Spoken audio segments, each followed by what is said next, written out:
Let me tell you what my deep research and basically vision is. I hope there's Bigfoot. I don't think there is. I'm not telling you nothing. The aliens won't let it happen.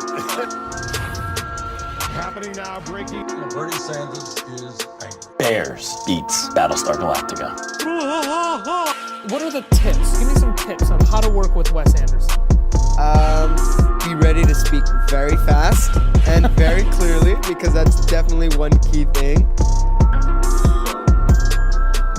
I will only tell the truth. Until you and 6 kids you barely know in wet bathing suits have surrounded 9 chimpanzees outside of a Wendy's. You probably really don't know yourself, okay? Yep. And we back. Hello and welcome. You're listening to your new favorite podcast and the best in political, sports, and paranormal news coverage. I'm your host, Wes Anderson, and this is In the Shed. This is episode 44, so whether you're back for more or finding us for the first time this week, hey, thanks for tuning in. It is early Friday morning, July 8th, and I am in a shed in the backyard of my home in Alabama, just so I can hang out with you tools and talk about the latest headlines, stories, and rumors in the world of politics, sports, and the paranormal. Happy belated 4th of July, my babies. I hope you had a good America Day. Today it is day 10 of fireworks in my neighborhood.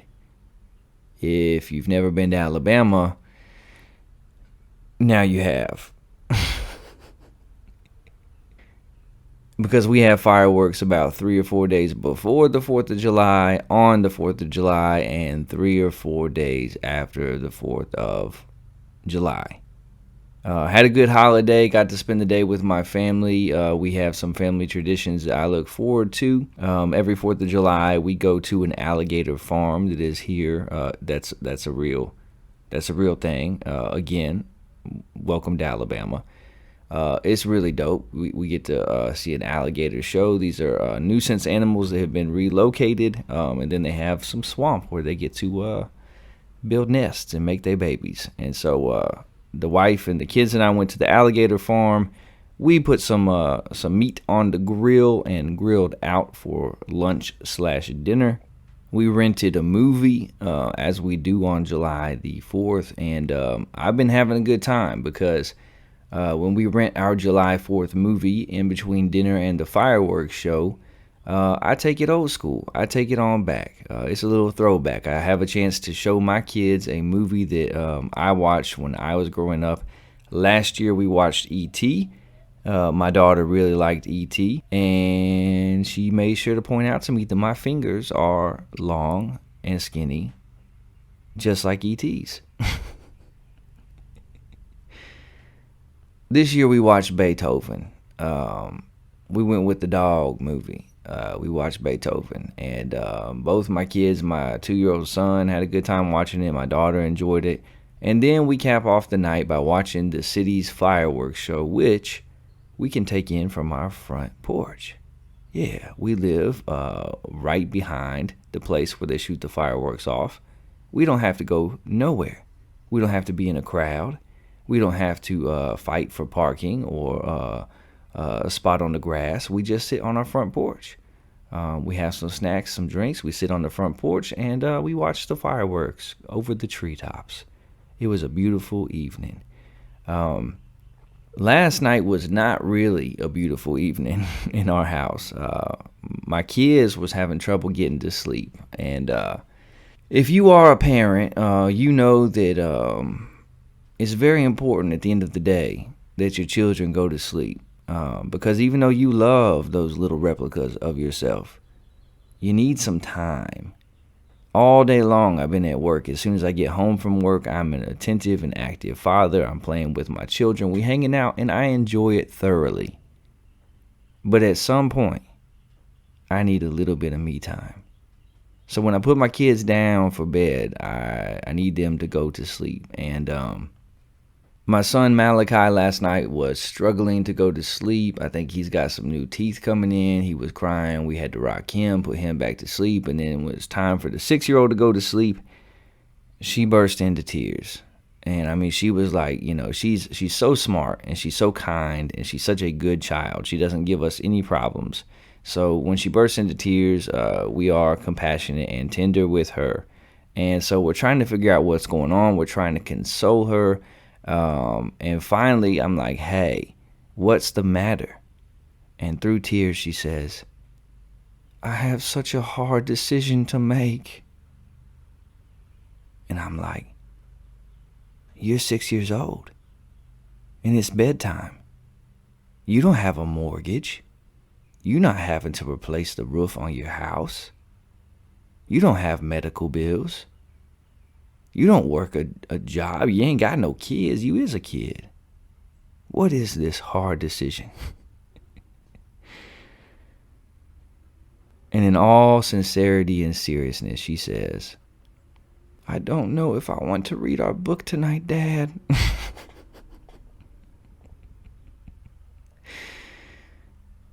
We've been reading this chapter book together at night before she goes to bed. It's a children's mystery book series. It's actually pretty fun. I love to read. I love to instill that in my children. Studies show how important it is that you read to your kids, and so we do that often. And we were about to finish this book. We're almost through it. We got a chapter or two left. And in her mind, she was so tired that she wasn't sure whether she could stay up for this chapter and this reading of this book. But she really wanted to, and she didn't want to let her dad down. So it was a very hard decision for her. It brought her to tears. And you know what? Like, that's a real problem for a child. It's kind of funny to think about, but we also tried to be there for her and support her, because these things are real problems for children. And it kind of shows me that my wife and I are in a good place, that we are raising children who have real life child problems like that. Their hard decisions are about whether or not they can stay up to read a book with their parent. That was actually, in a weird way, encouraging to me that we're doing pretty well. We're doing pretty well. So yeah, happy 4th of July, and read books to your kids. All right, enough of that. Let's get to some comments and corrections from our last episode. Our humble little show is being listened to across the globe, and we are closing in on 5,000 downloads, currently averaging more listeners per episode than ever before. We're not there yet, my babies, but we are inching ever closer to that 5,000 download mark, which isn't a big deal to most podcasts, maybe, but it is to us. Because I don't know if you're aware of this, but I record this podcast in a shed in my backyard in Alabama. 50-foot extension cord. Plug that baby in and let's go. I wasn't sure I would hit 5 episodes, and here we are on episode 44. We're also up over 5,300 followers on Twitter. You can follow the show there at In The Shed 4. Our downloads are continuing to skyrocket in France, which is bizarre, but also pretty cool. And I want to give a special shout out to Mexico and our 8 new listeners there this week. Hola, mi amigos. Yeah. If you keep listening and sharing the show, we'll keep growing this thing together. And if you want to support the show, you can do so this week in 2 very important ways. The first way is by signing up for our In The Shed newsletter by sending $4 into the show via our Cash App, which is The Wes Anderson, TheWesAnderson, all lowercase, no spaces. And in return, we will send you our weekly email, the best way to keep up with the show between episodes. If you send me $4, I'll keep sending you the news. And as long as you send that $4 a month, you'll get the best newsletter going. We're up to 23 subscribers now to the newsletter. Special thanks to my good friend Rebecca, who signed up this last week. And we'd like to get to 50 subscribers, so don't miss out. You also could just send a tip if you wanted to. This podcast is not free. It does cost a little something to put together and put on every week. still paying off the shed where I am sitting currently. So if you just want to send a $4 tip into the show as like a tip of the hat or a one-time thank you, you can send that via the Cash App, the Wes Anderson, and we would appreciate it. Another way to support the show is by listening to the show via Apple Podcasts and leaving us a 5-star review over there. Though our listener base has continued to grow slowly but steadily, we've been stuck at a measly 7 reviews on that platform for a while now. You can help us change that. The more 5-star reviews we get there, the more the algorithms will like us and the more potential listeners we will get in front of. Only one correction from our last episode, and that's that our experiment failed. We didn't experiment together on our last episode, episode 43. I had noticed that on Spotify, incredibly, we had been hit with some labels on 4 or 5 of our episodes, a little bar before you click the episode that says learn about COVID-19, a misinformation label. We are not Joe Rogan. Why are we getting this label? Just because I've talked about it. So we did an experiment. I said, I do not believe what I'm about to say. And then I said COVID was not real. And I said vaccines. And as of time of recording on episode 44, there is no misinformation label on episode 43. So the mystery still abounds. We got a great show for you tonight, but first let's get to some listener emails. Our first email comes from Morgan from Connecticut, who writes, Wes, why do you hate our president?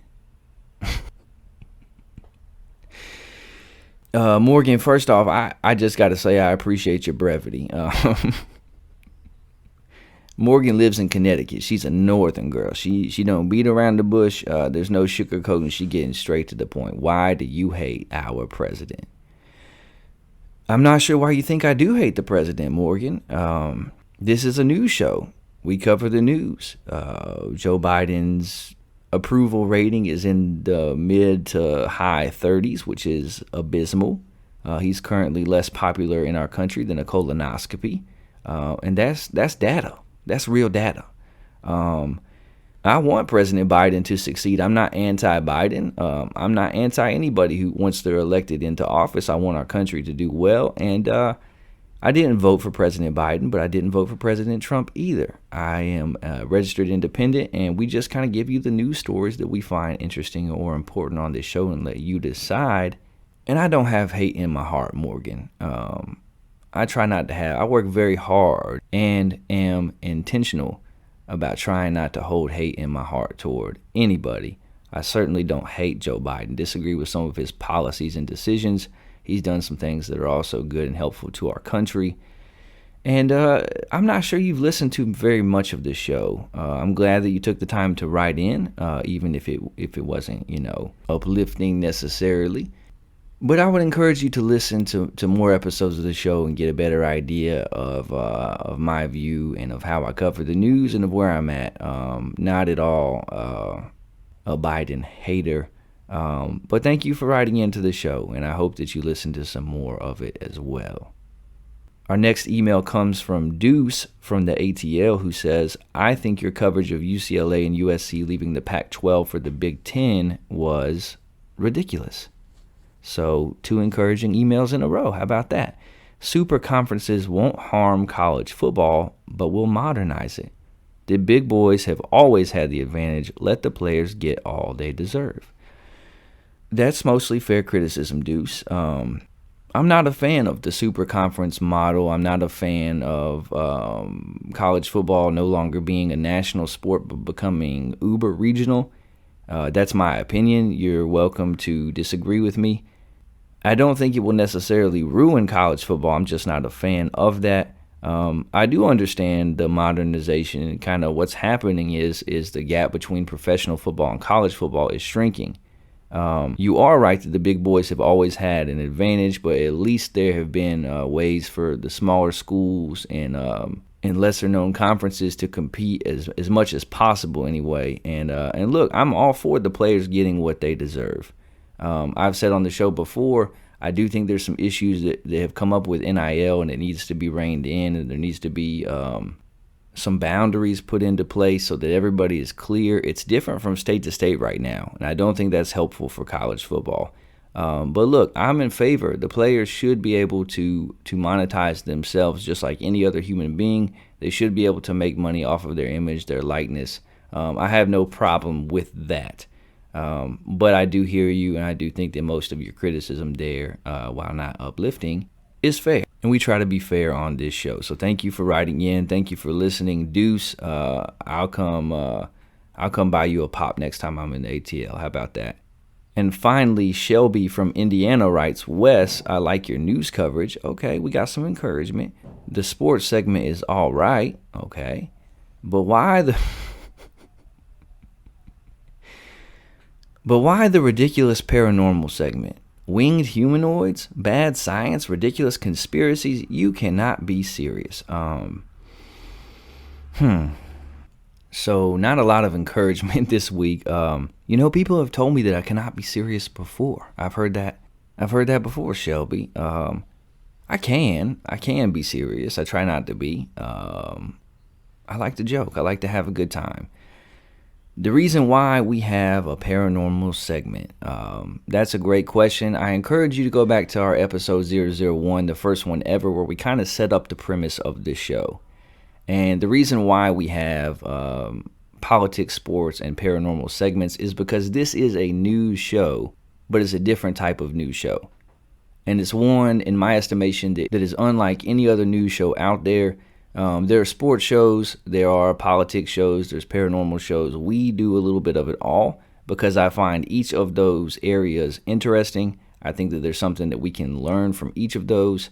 And I'm open to questioning everything. I'm open to investigating everything. I'm open to hearing different perspectives. It doesn't bother me. It doesn't shake me. It doesn't mean that everything we cover in the paranormal segment is something I buy into 100%, or that I think is all 100% accurate. If you listen to our show, you get that. You see that sometimes we bring stuff up that we go, this is way off base. Don't believe this. Sometimes we bring up stuff that we say, hey, this is interesting. Sometimes it's, well, I can't really explain it. But it's all stuff that's happening in our world. They're all things that are being discussed in the political realm, in sports, and paranormal. It's all stuff that's happening, that's being discussed, that I think matters and that we can learn from. And that's interesting. And this is my show. And so I do the things that I think are interesting. Thank you for listening to the show, Shelby. And thank you for writing in. I hope you enjoyed today's politics and sports. And hang in there on the paranormal news. We also have 3 segments, and I know a lot of people will say I just tune in for the sports, or I fast forward straight to the paranormal. That's okay too. We put out an hour and a half, 2-hour show every week, and you're welcome to listen to the parts that you enjoy and skip the parts that you don't. It's all for you. It's for me, but it's all for you. That's all the listener emails this week. If you have any thoughts that you'd like to share, you can email the show at intheshedwithwes@gmail.com. Again, that's intheshedwithwes@gmail.com. I might even read it on air. All right, let's switch to this. Let's get to the news in the world of politics, and let's hit the headlines. Putin sends ominous message to the West, claiming his war on Ukraine is only just beginning, writes Fox News. Shinzo Abe, former Japanese prime minister, is shot during speech, reports the Wall Street Journal. And since the time of putting these headlines together, Prime Minister Abe has passed away from his injuries, and this is no longer just a shooting. It has become a political assassination. I want to clarify that before moving on. Facing pressure, Biden to sign order on abortion access, says News Nation. From Time Magazine, everything you're hearing about gas prices is wrong. And finally, Boris Johnson was a winner until he wasn't. And that is according to Vox. For our first story in the world of politics, will Biden's moonshot be a turning point in the war on cancer? And we will try to cover the news while a construction zone is happening about 300 yards from the shed. I don't know what they're building.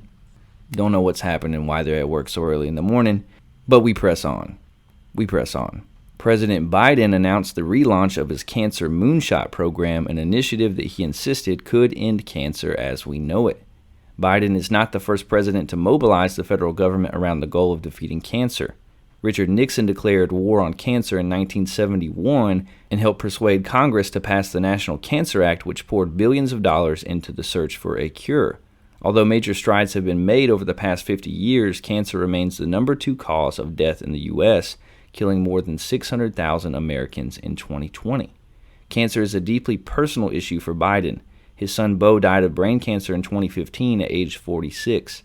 A year later, Biden launched his first all-out campaign against cancer while serving as vice president. After leaving office, he and his wife Jill started a nonprofit, the Biden Cancer Initiative, to carry on that work. During the 2020 presidential campaign, he boldly proclaimed, "If I'm elected, we're going to cure cancer." Recently, though, Biden has steered away from that lofty promise. While announcing the details of his new moonshot, he set the more modest yet still ambitious goal of halving the death rate from the disease in the next 25 years. His new plan also takes a broader approach to treating cancer than previous presidential efforts, which have primarily focused on finding a cure. In addition to calling for more research into promising new treatments, Biden's updated strategy emphasizes early detection, improved prevention strategies, more equitable health care access, and direct support for patients living with cancer. Many medical experts have praised Biden's updated approach for setting out both a more realistic set of goals and a thoughtful plan to get there. They say that for all the talk of a cure of cancer, the idea of truly eradicating it has always been a fantasy, largely because cancer is in fact a class of diseases that includes hundreds of distinct illnesses. Moving on from that approach, they add, helps create a clearer path toward minimizing the burdens of cancer by both fueling new scientific advances and removing barriers that prevent people from taking advantage of the proven strategies that already exist. Others are skeptical that Biden's new approach will work. A number of cancer researchers argue that new treatment breakthroughs won't happen without a major infusion of funding from the federal government, which is not included in Biden's proposal. Others say that any strategy that fails to address the inequities and extraordinary costs of the American healthcare system is destined to come up short. One reason for optimism cited by Biden and many researchers is hope that breakthroughs with mRNA achieved in the development of the coronavirus vaccines could also open the door to new ways of treating or preventing cancer. Dozens of trials testing new cancer vaccines are currently underway, but it's too early to know how effective they might be. So this would be a good example. And it's funny because the way I put this show together is a little inside baseball for you here. I have a big board of news stories, and I update it daily. And when I get ready to put a show together, I take a look at my big board for politics, for sports, for paranormal news, and I select the stories that I want to cover on this particular episode. After that, I put together the headlines from right of center, left of center, and center news organizations to give you a snapshot of what's being said and what's out there. And then I check my email. Sometimes I only have 3 emails and I just read the 3 that I have. Sometimes I have 10 emails and I pick 3. Usually just kind of in order of how they were received. As you can tell, I am more than willing to read them on air even if they are not positive or flattering. So it's kind of funny to me that I picked this story about Biden's cancer moonshot, and then one of the first emails I had in my inbox was saying, "Why do you hate our president?" I try to tell you, we are not MSNBC and we are not Fox News. This is not a partisan news organization. We don't have sponsors, corporate sponsors. We're not pushing any type of agenda, okay? We just give you things that are happening, and we read the whole article. We don't give you headlines only. We read the whole article so that you can know the ins and the outs of what we're talking about, and then we let you decide. So yeah, sometimes we have covered things that might not reflect well on President Biden, but we give you the other side too. If he does something worth noting, we're going to mention it as well. And unequivocally, this is one of those things. The issue of cancer is incredibly personal for President Biden. He lost his son Beau to cancer. And you have to give the man props for using his office and the resources of the federal government to at least try and make a difference. It's a lofty goal to end cancer as we know it, to cut the percentage of deaths, the death rate, in half over the next 25 years. It's a lofty goal.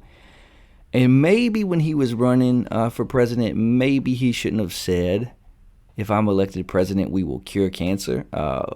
That's kind of cringeworthy. That's on par with a lot of his things that he says or promised during the election, just like every other politician that may not come to fruition. It might have been better if he had said we will do everything in our power, or I will make that a priority. But hey, you have to give credit where credit is due.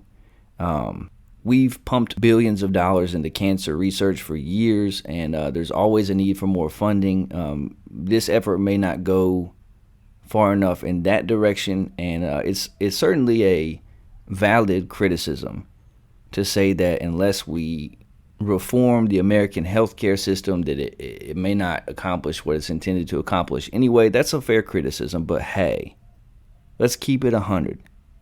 Let's keep it a buck. Let's be honest. This is a good thing. This is a good thing. I don't care who did it, if this was Donald Trump, if this is President Biden, Obama, George W. Bush, Bill Clinton, or your mama.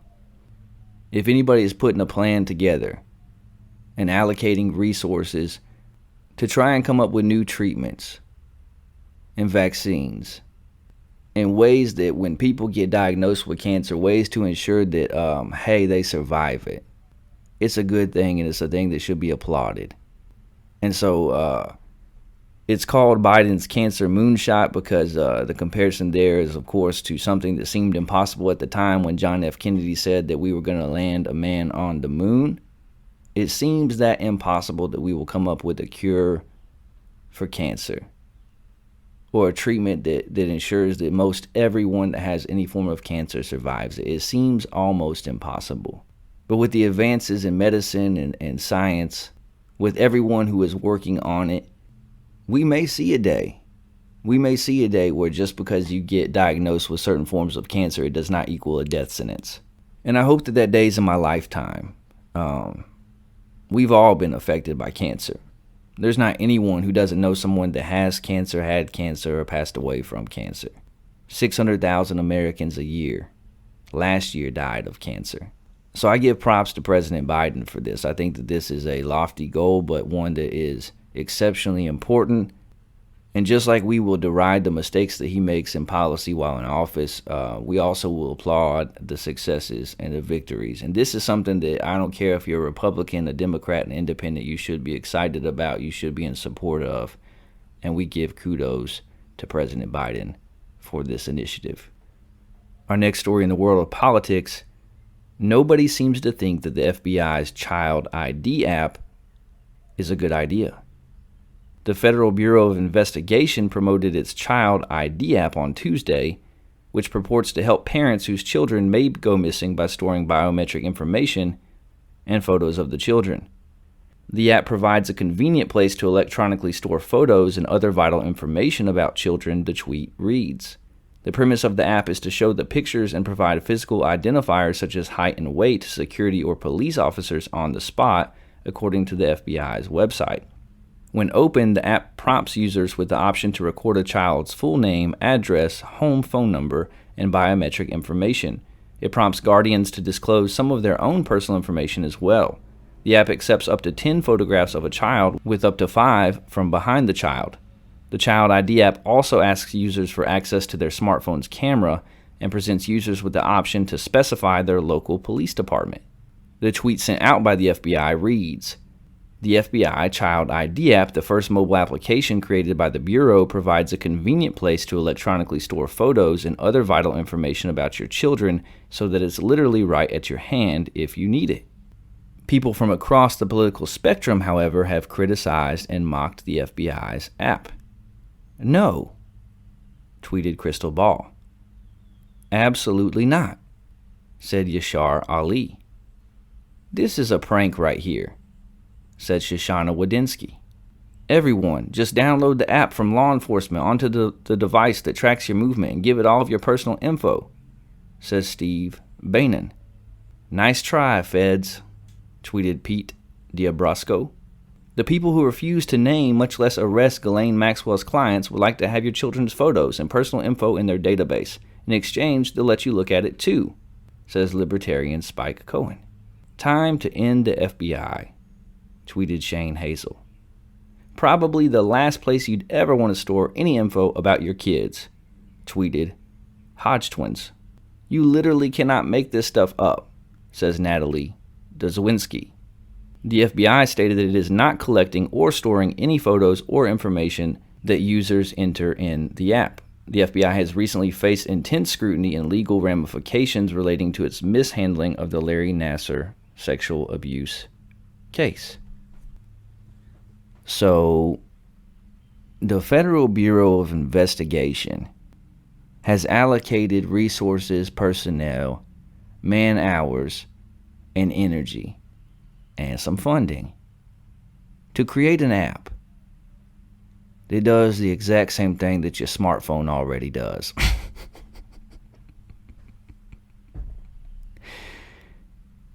They don't know about smartphones? If one of my children went missing, I would have 355 pictures immediately available from the day of their birth all the way up to their current age on my phone right now. I'm not sure what you're up to, FBI. But it appears that libertarians, Democrats, and conservative Republicans all agree that it is not above board. And if Spike Cohen and Crystal Ball and right-leaning Republicans all agree on something, like, hey, maybe there's something to it. I can name about 155 apps that I would download first before downloading the FBI Child app. I mean, if their goal is to legitimately help law enforcement find missing children, like, hey, that's a great goal. Not the way to go about it. Like, who thought this was a good idea over at the FBI? Like, they should hire your boy. Because they would bring that idea to my desk and I would say, no, this does not have the effect that you're hoping it's going to have. This will not make the public trust you more. This seems nefarious. Jeffrey Epstein did not kill himself. Ghislaine Maxwell did not kill herself yet. And people don't trust you, FBI. And this is not helping. This is a terrible idea. Just me spitballing here, but if a child goes missing and the parents have a smartphone, but they have no current pictures of their children, they don't know their child's height or weight, and they can provide none of this information that is helpful in an investigation, maybe investigate those parents. Maybe start there, because it seems like they're not paying very close attention to their child. I could tell you my children's weights, their height. I have it marked on the wall in my kitchen. Come on in, FBI, and I will show you. But what I'm not about to do is enter pictures of my kids, of the humans that I'm in charge of raising, and all of my personal information into an app that is owned and monitored and put out by the Federal Bureau of Investigation. I want no part of that. Who thinks that this is a good idea?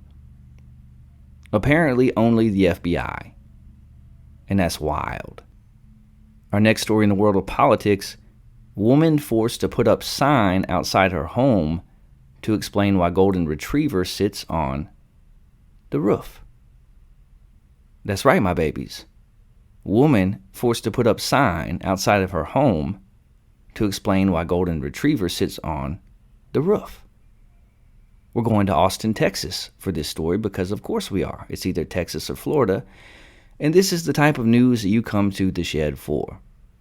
You're not going to hear news like this on MSNBC, on Fox News, on Good Morning America, in the New York Times. No.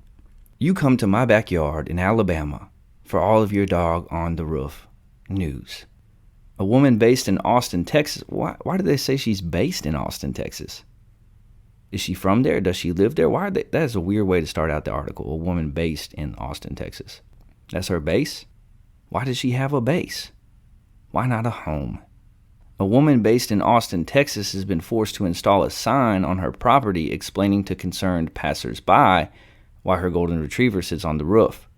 The delightful Huckleberry loves nothing more than nabbing the best seat in the house so that he can survey all the goings-on in his neighborhood, but people were becoming so concerned about his precarious position that his owners were getting constant knocks on their door. With around 4 to 5 people dropping by each week to point out the adorable doggy on the roof, and with a young toddler in the house who does not like having their naps disturbed, Huckleberry's owners decided something needed to be done, so they erected a sign. Accompanying a gorgeous photo of a smiling Huckleberry are the words, "Huckleberry is living up to his name and learned how to jump onto the roof from the backyard. We never leave him in the backyard without someone being at home. He will not jump off unless you entice him with food or a ball. We appreciate your concern, but please do not knock on our door. We know he's up there, but please feel free to take pictures of him and share with the world." Huckleberry's human mom says she still gets... Here we go. I'm going to have the dog people after me again. Huckleberry's human mom. You are not Huckleberry's mom. I give you one guess the race of this woman. I ain't even seen a picture of her and I already know. Huckleberry's human mom. You are not the dog. You're not the dog's mama. Listen to me. Listen to me, people. Listen.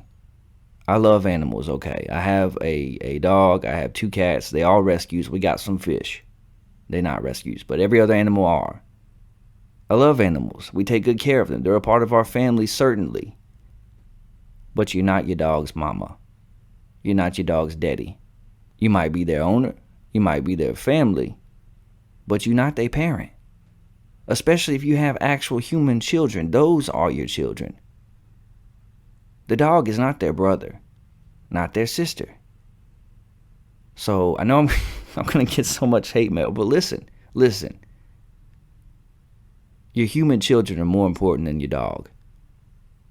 It's got to be levels to this stuff. That's all I'm saying, okay? But I digress.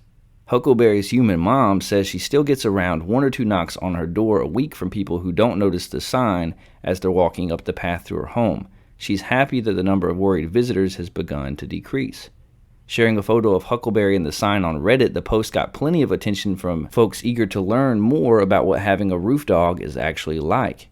When asked whether she can hear Huckleberry clambering around on her roof, the woman replied, "Yes, it's annoying, especially with an infant who's trying to nap. The worst is when someone starts waving at him and he bolts to the front of the house. I'm surprised all my shingles are still intact."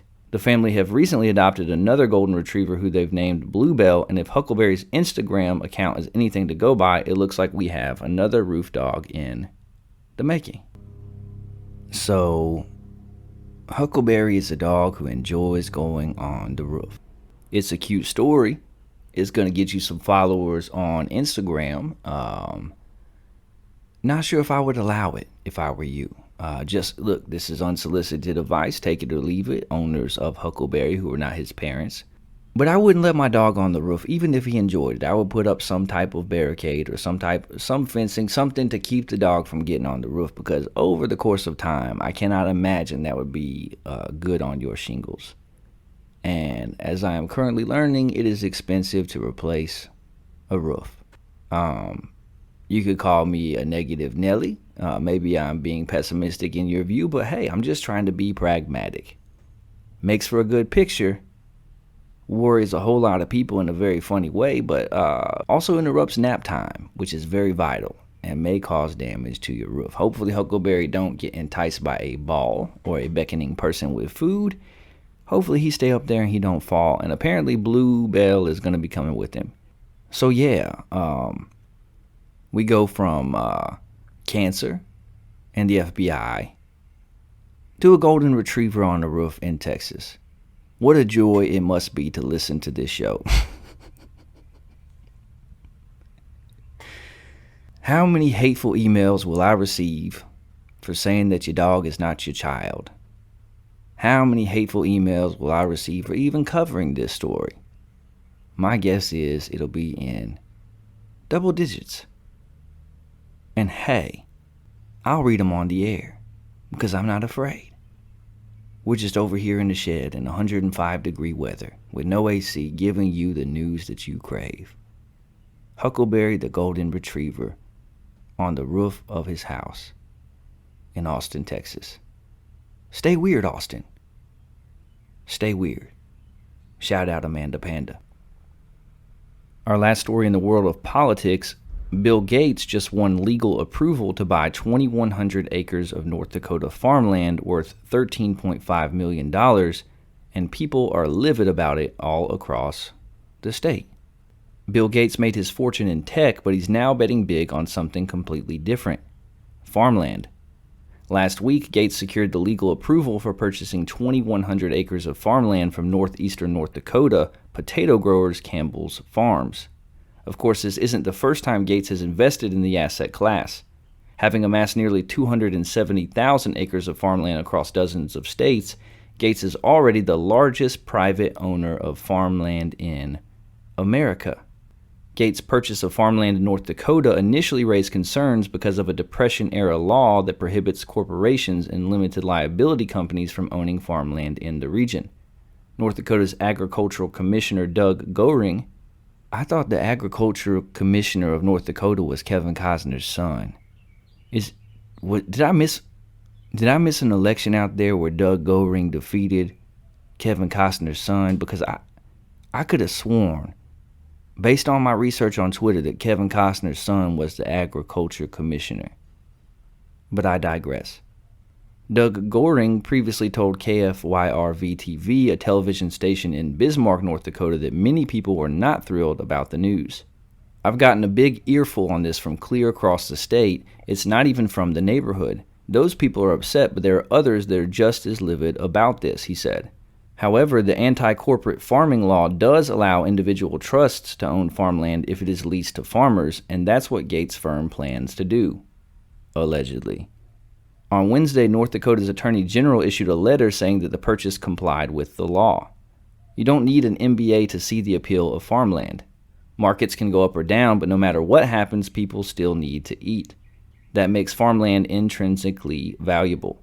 And it just so happens that Gates' good pal Warren Buffett also likes the asset. In fact, Buffett bought a 400-acre farm in Nebraska back in 1986. I needed no unusual knowledge or intelligence to conclude that the investment had no downside and potentially had substantial upside, Buffett later wrote. At Berkshire's annual shareholders meeting earlier this year, Buffett mentioned farmland again as one of the two assets he'd buy instead of Bitcoin. If you said for a 1% interest in all farmland in the United States, pay our group $25 billion, I'd write you a check this afternoon, he said. While the ultra-rich have been acquiring farmland, you don't need to be a billionaire to get a piece of the action. Publicly traded real estate investment trusts that specialize in owning farms allow you to do it with as little money as you're willing to spend. You don't need to know how to work the farm either, just sit back, relax, and enjoy the dividend checks rolling in. Gladstone Land, for instance, owns 164 farms totaling 113,000 acres. It pays monthly distributions of 4 cents per share, giving the stock an annual dividend yield of 2.5%. Then there's Farmland Partners, an REIT with a farmland portfolio of 185,000 acres and an annual dividend yield of 1.8%. If you're looking for options outside of the stock market, there are investing services that also allow you to invest in farmland as well. So we did a whole segment on this and covered this on our show before, about the fact that the strange fact that Bill Gates is the largest private owner of farmland in our country, and how he owns hundreds of thousands of acres across our country. And you can certainly sell me on the fact that it's a good monetary investment, okay? That Bill Gates is looking to make money because that's what Bill Gates does. He looks for places to invest where he's going to get a good return on his money, and people need to eat, so farmland makes sense because land ownership is always an asset that you want to have, yada, yada, yada, yada. Okay, there's truth to that. I get it. But there's also questions that I have, and questions that most people would have in hearing this article, and things that you wonder, like, hey, but what are you up to really? Because without getting conspiratorial, I'm not casting aspersions on Bill Gates. I'm not saying that he's the Antichrist or the devil. We're not going there. But someone with that much money, in addition to investing in places that they can make more money, they also invest in places that give them influence and power and control. And I just wonder, like, what is the long-term game plan? He's not buying all this farmland by accident. He's not just buying it simply because it makes good financial sense. There's some type of long-range plan, and we're not privy to that information. And we don't know what it is. And you can label me however you want to label me for saying this. But I would prefer that an overwhelming majority of our farmland in this country remain in the hands of local farmers. I think it produces better quality food. I think it makes for more sustainable supply chain and food production. I think that it's better for our economy and better for the future of our country.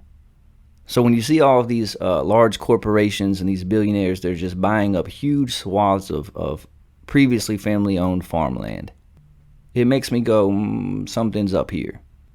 It makes me think that this might not be good for the average American in the long run. Hey, this might not be good for my great-grandchildren.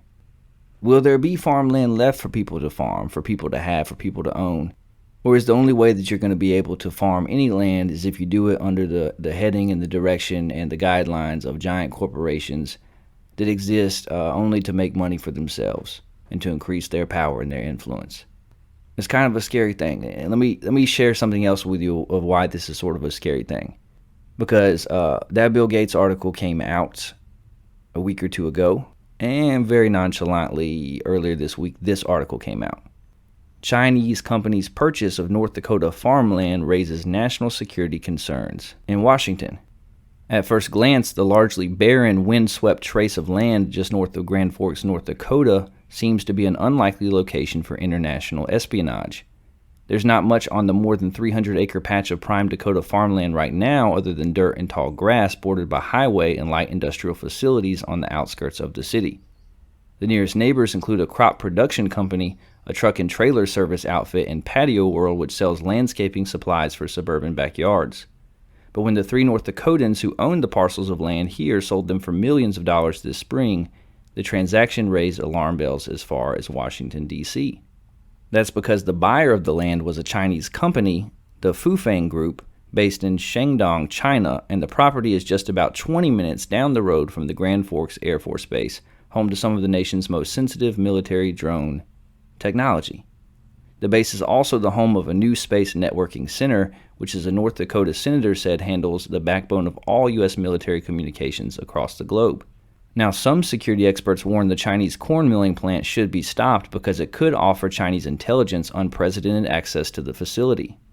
It's an only-in-America kind of fight, pitting the property and economic rights of a community against national security warnings from high-ranking officials in the nation's capital. Debate over the project has roiled the small community with emotional city council hearings, local politicians at odds with one another, and neighborhood groups gearing up to block the project. Craig Spicer, whose trucking company borders the Chinese-held land, said he's suspicious of the new company's intent. "It makes me feel nervous for my grandkids," he said. "It makes me feel nervous for my kids." Gary Bridgeford, who sold his parcel of farmland to the Chinese company for $2.6 million earlier this year, said his neighbors have vented their anger at him and planted signs opposing the project in his front yard. "I've been threatened," he said. "I've been called every name in the book for selling property." Bridgeford said he believes the national security concerns are overblown. "How would they gain any knowledge of the base?" he asked. "It's about 12 miles away. It isn't like it's next door. People hear that China stuff and there's concern," Bridgeford said. "But everyone has a phone in their pocket that was probably made in China. Where do you draw the line?" The city's mayor, Brandon Bochinsky, said he just wants to do business. The proposed $700 million plant would create more than 200 direct jobs and other opportunities for logistics, trucking, and other support services. He's pushing for the project, but he acknowledges that there are national security concerns that are beyond his ability to process as a small-town mayor. "I mean, we're a municipality of about 60,000 people," he said. "You know, we don't have the budget to have an intelligence-gathering apparatus here. We do the best we can, and we rely on our partners." Among those partners is the United States Air Force, which hasn't taken an official position on the Chinese project in its North Dakotan backyard. But inside the Air Force, an officer circulated a memo about the project in April, casting it as a national security threat to the United States and alleging that it fits a pattern of Chinese subnational espionage campaigns using commercial economic development projects to get close to Department of Defense installations. The officer, Major Jeremy Fox, argued that the Fufeng project is located on a narrow geographic footprint at which passive receiving equipment could intercept sensitive drone and space-based communications to and from the base. Some of the most sensitive elements of Grand Forks exist with the digital uplinks and downlinks inherent with unmanned air systems and their interaction with space-based assets, he wrote. And any such data collection would present a costly national security risk causing grave damage to the United States' strategic advantages. Fox argued that the Air Force would have little ability to detect any electronic surveillance on drone and satellite transmissions being conducted from the Chinese property. Passive collection of those signals would be undetectable, as the requirement to do so would merely require ordinary antennas tuned to the right collecting frequencies, he wrote. This introduces a grave vulnerability to our Department of Defense installations and is incredibly compromising to U.S. national security. Still, that's not the Air Force's official position. An Air Force spokeswoman said Fox wrote the memo on his own. In an effort to raise awareness of what he deemed concerning with respect to the company in question moving into the Grand Forks area, Major Fox submitted his personal assessment of potential vulnerabilities to the Grand Forks Air Force Base Office of its Special Investigations, Leah Green, spokeswoman for the base, said in a statement. The company at the heart of the debate argues that its project will help Americans, not hurt them. Eric Chudarash, Chief Operating Officer of Fufeng USA, the U.S. subsidiary of Fufeng Group, dismissed concerns the plant could be used to spy on the Air Force Base. "I can't imagine anyone that we hire is going to even do that," Chudarash said. When asked if he could definitively say it wouldn't be used for espionage, he responded, "Absolutely. We're under U.S. law. I'm an American citizen. I grew up my whole life here. And I'm not going to be doing any type of espionage activities or be associated with a company that does, and I know my team feels the same way," Chudarash says. But Fox is not the only official concerned about the farmland in Grand Forks. The U.S.-China Economic and Security Review Commission cited Fox's intelligence concerns in a May 26 report, writing, "The location of the land close to the base is particularly convenient for monitoring air traffic flows in and out of the base, among other security-related concerns." Senator Kevin Cramer from North Dakota opposes the project despite the economic advantages it might bring to its own constituents. He said he's suspicious of the Chinese government's intent. "I think we grossly underappreciate how effective they are at collecting information, collecting data, using it in nefarious ways," he said in an interview. "And so I just as soon not have the Chinese Communist Party doing business in my backyard." Both the Democratic chairman and the Republican-ranking member of the Senate Intelligence Committee also told CNBC they are opposed to the project. The Senate Intelligence Committee has been loudly sounding the alarm about the counterintelligence threat posed by the People's Republic of China, said Chairman Mark Warner, a Democrat from Virginia. "We should be seriously concerned about Chinese investments in locations close to sensitive sites, such as military bases around the U.S. His Republican counterpart, Senator Marco Rubio of Florida, agrees. "It's dangerous, foolish, and short-sighted to allow the Chinese Communist Party and its proxies to purchase land near U.S. military installations," he told CNBC in a statement, noting that he is co-sponsoring legislation that would give the Biden administration the power to block such a purchase. "This is something we must address. The project is a complicated one, and the city of Grand Forks is not expected to begin building the infrastructure for it until next spring." Bochinsky said he's moving ahead in good faith, but is ready to shift gears if new information comes to light. "We want to do what's best for the community. We want to do what's best for the country. It's a difficult balance right now," he said. So I wanted to share both of those articles because I find it incredibly coincidental and interesting that those two things came out within a week or two of each other. I'm not suggesting any sort of collusion, let me be clear, between Bill Gates and the Chinese government. In fact, these two properties are on separate sides of the state from each other, but it certainly is interesting. And both create a similar problem in the sense of the balance between what freedom in this country and our market allows versus what's good for the future of our country. And just as I don't think that private corporations and billionaires owning all of our farmland would be a good place to be, I'm also not too crazy about the idea of foreign governments owning farmland in our country. And look, if you want to take the position that this isn't a foreign government owning farmland, that this is a business and that this is all about economics, you can take that position. But we have to keep it real. And the truth is that is how America works, but that's not really how China works. And in China, their government has influence and can take direct control over any business, any intellectual property, and any of their employees or owners or leaders at any time that they want to, and they often do. So how in the world can we allow a U.S. subsidiary of a Chinese business to buy acres of farmland a mere 12 miles from a sensitive U.S. Air Force base. The math is not hard to do. It's just not a good idea. Even if nothing were to come of it, it's just not a risk worth taking. And look, I'm a solutions-oriented guy, so I have a solution because I hear the guy, the American that's in charge of the company and setting things up, who's saying this is going to provide a lot of jobs for the community. And I'm not a spy, and my people aren't spies. And look, dude, we believe you. It's not you that we don't trust, okay? So I'm a solutions-oriented guy. This is what I say. There's nothing wrong with the people who sold the land. They should not be vilified. They should not be hated. They should not be mistrusted. If somebody came and offered me $2.6 million for my parcel of land, I'm selling yesterday. That's a life-changing amount of money for generations. So they should not be vilified. They should be allowed to keep their money and sell their land to whoever they see fit, whoever offers the paycheck. And I think the facility should be built as well, because it will provide 200 jobs to a small town that would be incredibly beneficial. It will produce corn, which is not very nutritious, but something that I like to eat on the cob, okay? So build the facility, allow the sale, build the facility, but then, and this is just my suggestion, President Biden, then why not do exactly what the Chinese do to us?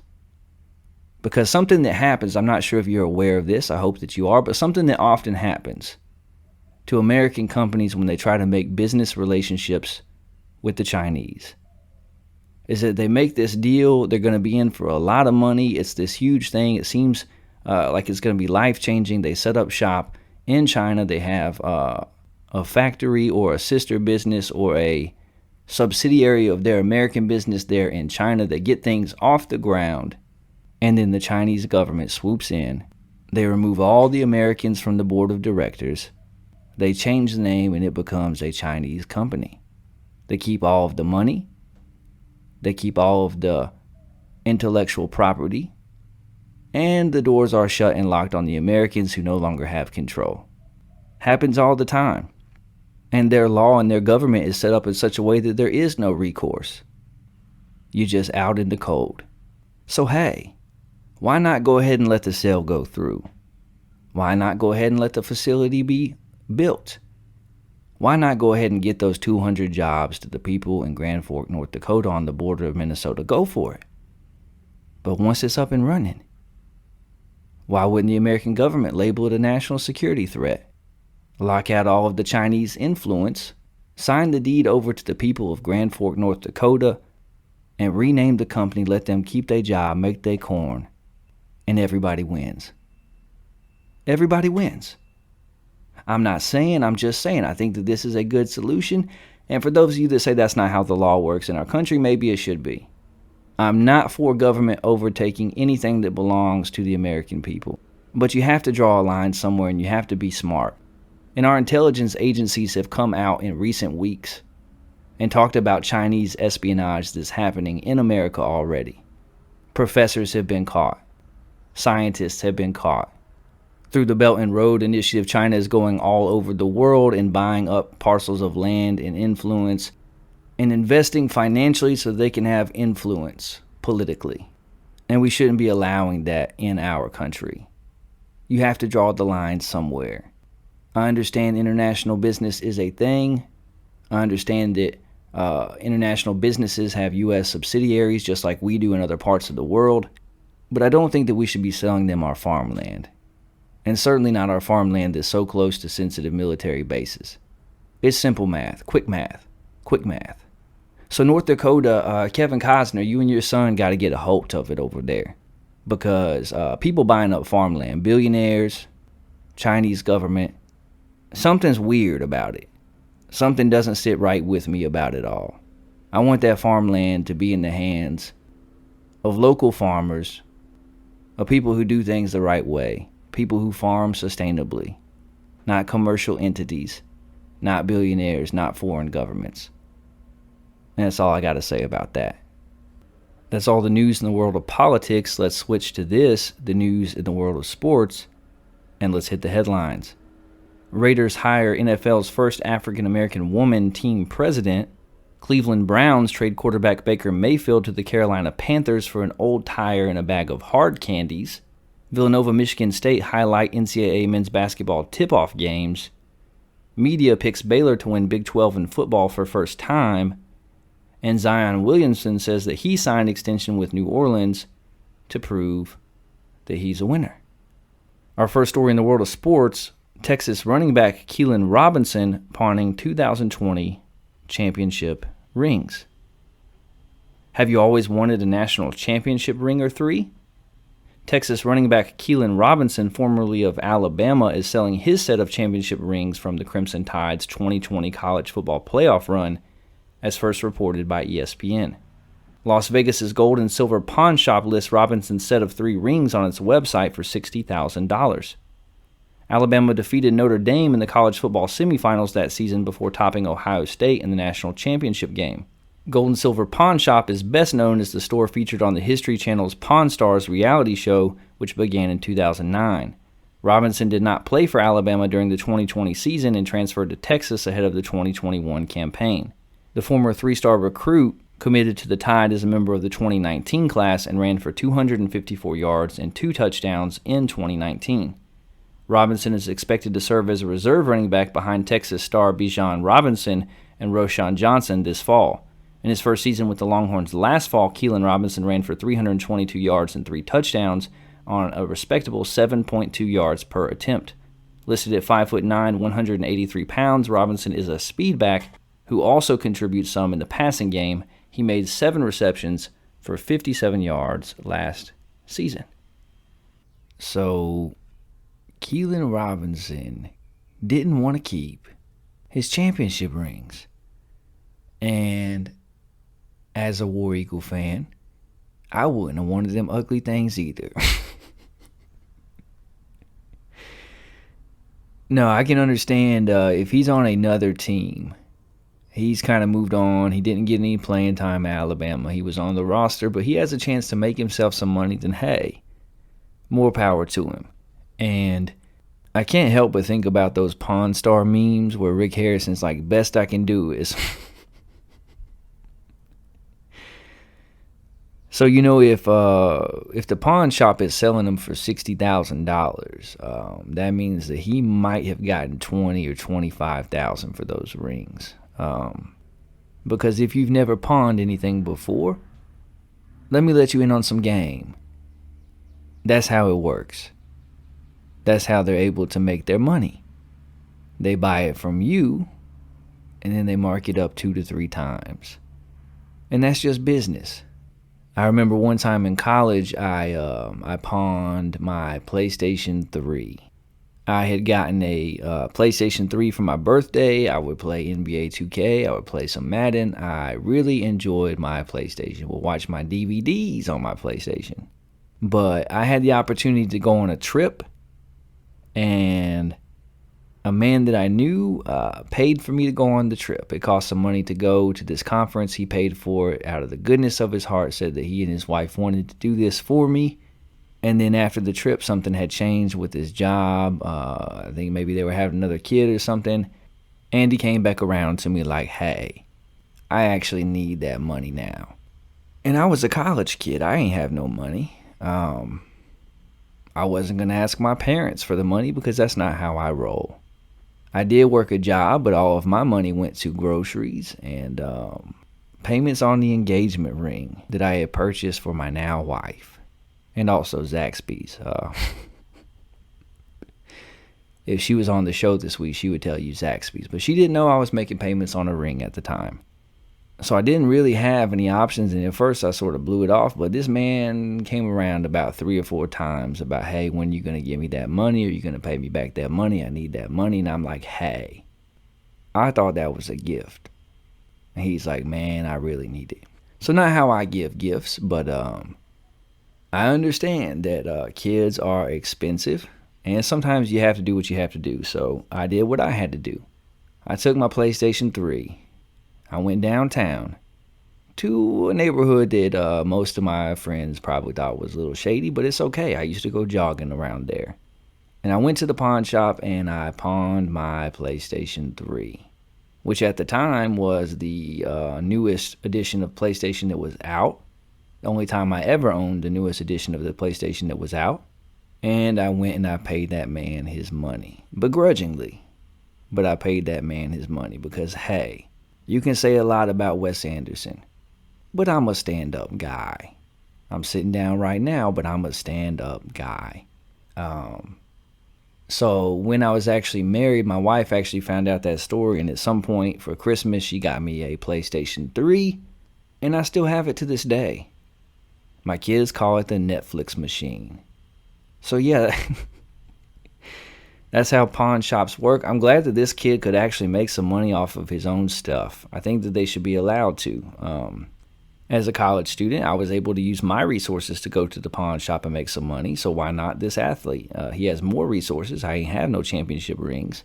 My basketball shorts from college, they wouldn't do very much at a pawn shop. But he was able to make himself some money. And that's pretty cool. He can put it in his IRA. Can you imagine how much money Johnny Manziel or Tim Tebow would have made had this stuff been legal when they were in college? Johnny Manziel got in trouble for selling those autographs. Could you imagine the amount of money he could have made if he was able to profit off of his name, image, and likeness while in college? Not that he really needs the money. I think he's doing all right, but man, he'd be set for life. And I think it's only right that athletes are able to do that. But I guarantee you it's going to be talked about the second week of the NCAA football season. When Alabama travels to Austin to play Texas, it's going to be talked about. Mark my words. They're going to talk about how Keelan Robinson pawned his championship rings and then Alabama won 52-7 or whatever it is. I don't know. I don't think Texas can compete. I think Sark is a good coach. I don't think they have the depth, especially defensively, to compete with Alabama just yet. Our next story in the world of sports, reports suggest Trailblazers owner Jody Allen refuses to return Damian Lillard's calls and emails. Trailblazers owner Jody Allen released a statement saying she's focused on winning, not on selling the team. It almost sounded like a message to Portland star Damian Lillard, who reportedly wants to assess the team's direction before signing a contract extension. But according to a news report, Allen isn't talking directly to Lillard at all. Sources tell the New York Post that there's growing disarray behind the scenes. A highly placed team staffer alleged that Jody's toxic behavior, dating back to allegations of harassing bodyguards and violating U.S. import laws, has spilled over into the management of the team. She's also refused to talk to Blazers star player Damian Lillard, who reportedly has had issues with the way the team's being run, the team source claimed. Damian wanted to sit down and have a conversation with Jody about the team, and she didn't return his call. Then he tried to email her. Eventually, she just never responded and put him in touch with Bert. And I don't know who Bert is. The source alleged. When you own a team, there are critical key decisions you make, and you should be the one involved in making the decisions. The article continues, I'm skeptical about information like this on Lillard coming through New York, where the Knicks had seemingly been trying to pry him loose. The only named source in the article is former Trailblazers executive Larry Miller. Miller is now a Nike executive, and Nike founder and chairman emeritus Phil Knight is trying to buy the Trailblazers and getting shot down by Allen. Maybe everything Miller says is accurate, but he has a conflict of interest as he argues Allen should sell the team and alleges problems in Portland. Miller brought up former Trailblazers president Neil Olshey, whom the team fired last year for workplace misconduct, but there's room to debate whether Olshey's behavior reflects on Allen and therefore ongoing issues within the organization. Allen didn't take over the team until 2018, so most of Olshey's tenure predated her. There's a case Allen deserves credit for cleaning up a problem. Along those lines, Allen never chose to buy an NBA team. She inherited the Trailblazers from her brother Paul Allen. It wouldn't be shocking if she weren't interested in conducting day-to-day basketball operation duties, even as high-level as talking with Lillard. There's also a theory the Trailblazers want to move on from Lillard, but don't want to be seen as having spurned the loyal star. Maybe Allen's deliberately neglecting Lillard. He's coming off a down season. I mean, not really. He's coming off a season where he didn't play because he was injured, but okay. Will turn 32 next week and could even get more expensive. It might not be kind, but giving Lillard the cold shoulder isn't totally insensible. However, if not wanting to keep Lillard, simply not offering him a contract extension would be far more honorable, though your mileage may vary on the importance of honorability in the aspect of professional sports. If Allen is truly disregarding Lillard, it would look like quite the sea change for her. In 2020, then Portland guard C.J. McCollum commended Allen for voting no on the NBA's bubble plan. "We play for an ownership group that actually listens to its players," McCollum said at the time. So this report just came out yesterday, and I had to move some things around to include it on the show. But it's pretty interesting. Damian Lillard is one of my favorite players to watch in the NBA. The skill that he possesses, the heart with which he plays, his competitive fire and nature. I love everything about the way the man plays the game, about who he is as a person. He's a pretty dope rapper, which doesn't hurt my opinion of him at all as well. And he's been really, really loyal to the Portland Trail Blazers organization and to the city of Portland. Does a lot of good work in the area. He is coming off of a season where he didn't play due to injury.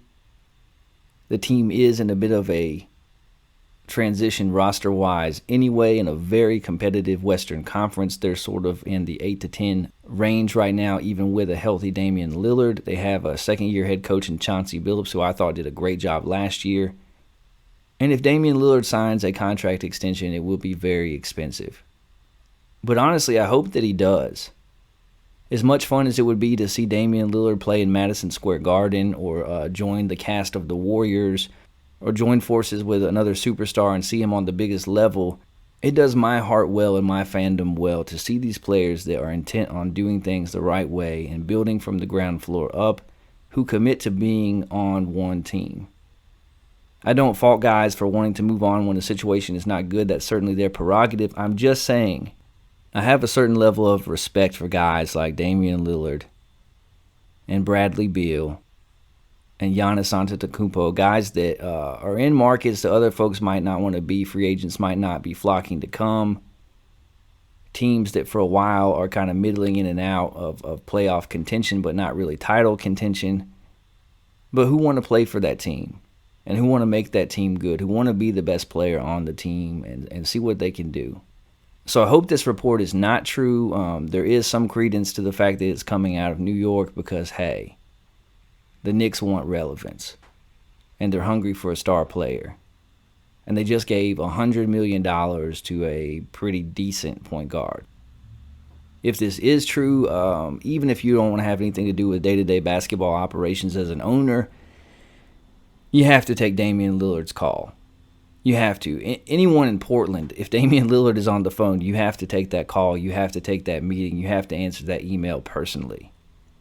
What this man has done for this franchise and for this city is on par with anybody else in the league. And you got to take his call. My guess is in coming weeks we'll get a better idea. I'm sure Damian Lillard, as this report gains traction and is talked about on ESPN and Fox Sports, he'll probably reply to it and either shoot it down or express his desire to remain with Portland. And I hope that he does, and I hope that they surround him with some pieces. I hope they make some trades. I think that Kevin Durant. I don't understand, if I'm Kevin Durant, why Portland would not be on my list. I don't know that they necessarily have the assets, but they could put together a package of some young players and a whole lot of picks. But Kevin Durant and Damian Lillard would be a lot of fun. And that would be one place that if KD went, I wouldn't even be mad at it. Because Dame deserves to have a running mate. CJ McCollum's a very good player. But Dame deserves to have a running mate that's on par with him. And KD is that and a little bit more. So we'll keep an eye on what comes out of Portland, how Damian Lillard responds. I thought that was an interesting story worth sharing. We had to work it into the show today. Our last story in the world of sports this week, our SEC Eastern Division preview. That's right, my babies. We talking some college football. It's never too early with the season just over the horizon to take a look at the SEC and to give our SEC East preview. So we're going to give you a little overview of each of the 7 teams in the SEC East and how we see them doing, what to watch for, and how we think things go in this division this season. Let's start with Florida. Last year, the Florida Gators went 6-7 on the year, 2-6 in the SEC. which cost Coach Dan Mullen his job. They have replaced him with Billy Napier, who did an incredible job at Louisiana, who has experience both on the staff of Clemson with Dabo Swinney and at Alabama with Nick Saban. They returned quarterback Anthony Richardson, who was inconsistent but showed flashes of athletic prowess and excellent arm talent last season. Florida needs him to make a big jump this season in order to be competitive on the field. And I think they have talent at running back as well. They have several options there, but I'm looking forward to watching Louisiana transfer running back Montrell Johnson, who rushed for 838 yards and 12 touchdowns as a freshman with Billy Napier at Louisiana. I think he's going to be the guy for Florida. On the defensive side of the football, they have pass rusher Brenton Cox Jr., who is an electric talent, and they return linebacker Ventrell Miller from injury. Defense is going to have to be much improved for Florida. Their defense last year was average at best, and it's going to have to improve dramatically. Florida starts the season with a key 5-game stretch. They play Utah to begin the season. They play Kentucky, South Florida, Tennessee, and Eastern Washington. It's a key stretch. I think they go 3-2 during that 5-game period. If they can manage to go 4-1 during those 5 games, it might set them up for a better season. But I think Florida goes 7-5 on the year, 3-5 in the SEC. I have a lot of respect for Billy Napier. I think that he was the right man for the job at Florida. But it's going to take him a season or two to get the right recruits in there to rebuild that roster from a talent aspect. And look, he's a disciplined head coach. He's a detail-oriented guy. He's going to turn things around. He's going to right the ship. They may be better than expected this year, but I think this season they go 7-5. Moving on to the defending national champs, the Georgia Bulldogs, led by one of the best coaches in the country, Kirby Smart.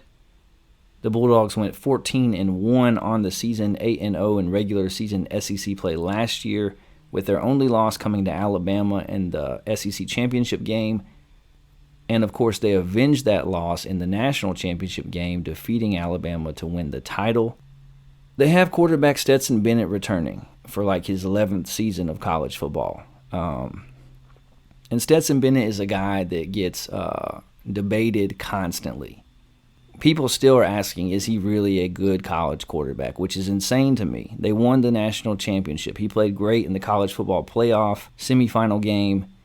He had a superb fourth quarter for Georgia, was the better quarterback on the field during the fourth quarter, leading his team to a victory. I get it. He's like 5'9".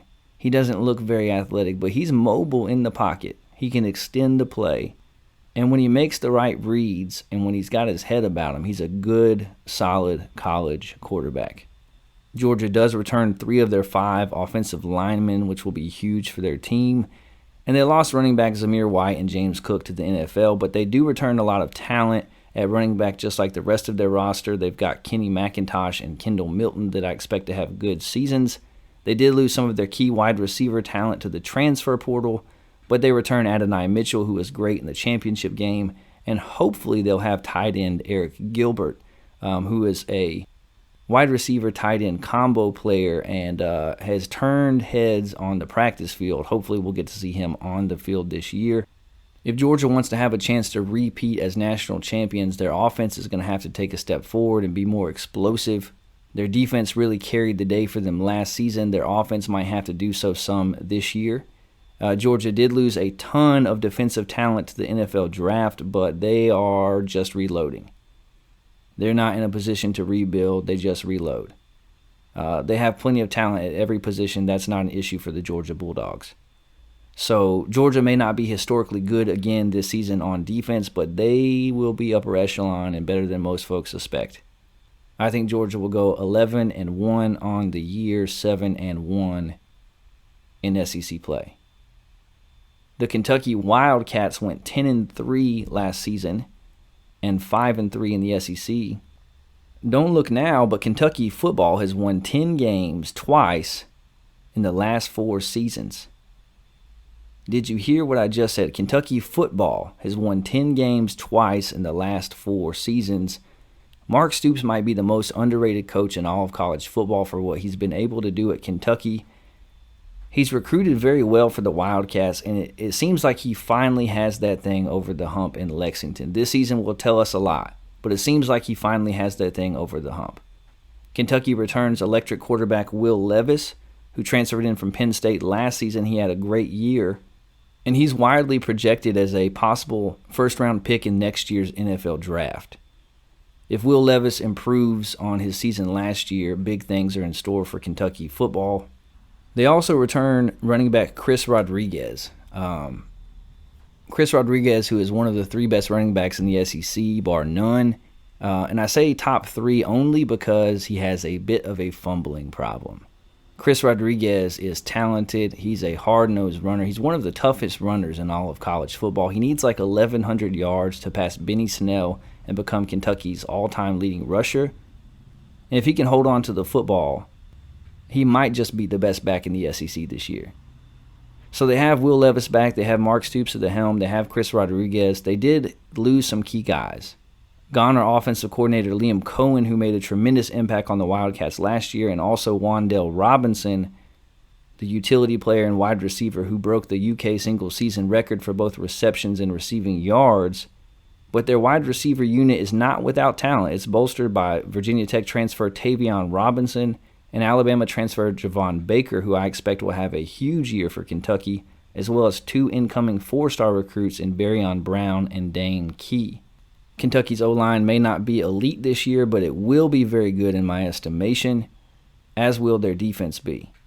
Kentucky's defense did lose Josh Paschal and Marquand McCall to the NFL. They have to replace 4 starters overall, but a host of guys decided to return for their extra season, guys that could have been picked in the NFL draft, including safety Tyrell Agin and linebackers DeAndre Square, Jacquez Jones, and Jordan Wright, who could have even better seasons this year than last year. I think Kentucky's defense will be one of the best in the SEC, and as long as their offense maintains some level of explosion and can score points, and Will Levis and Chris Rodriguez hold on to the football, I think Kentucky's in store for a very good season. I'm about to blow your mind. I have the Kentucky Wildcats going 11-1 overall, 7-1 in the SEC. You heard me right. 11-1 overall, 7-1 in the SEC. The perennially average Missouri Tigers went 6-7 last season, 3-5 on the year. It's going to be difficult for Missouri. Missouri faces 8 teams this season in their schedule that went to bowl games last year. And I think Elijah Drinkwitz is a good coach.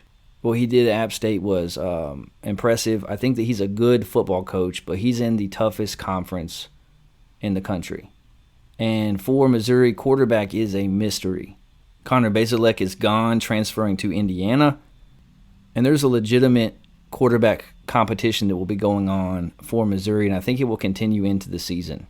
They'll name a starter. They'll have multiple guys that play, but in my opinion, to me, highly touted freshman Sam Horn will be the guy eventually. It might take half the season, but I think he will finish the year as the starter for Missouri. I'm not sure that's a good sign for Elijah Drinkwitz. Missouri's O-line will be their strength. They've recruited well, and they have talent on the edges on defense, but their defense has been very inconsistent over the years under Drinkwitz.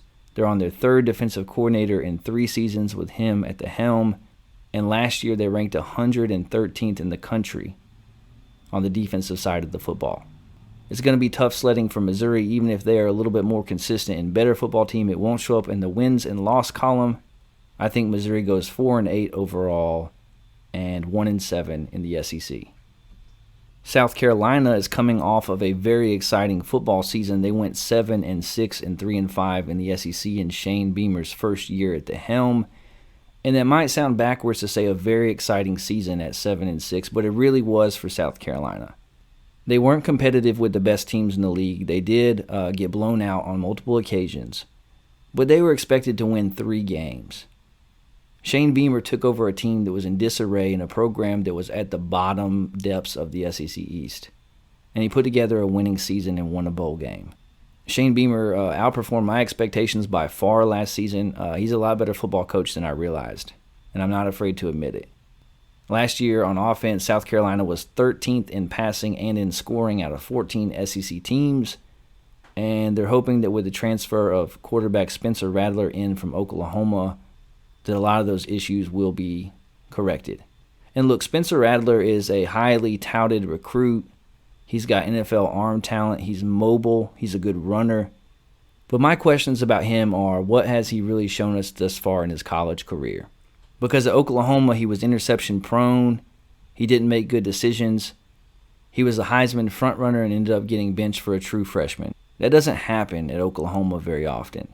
So he's going to a tougher conference with better defenses, and he's going to have less talent around him. How will he fare?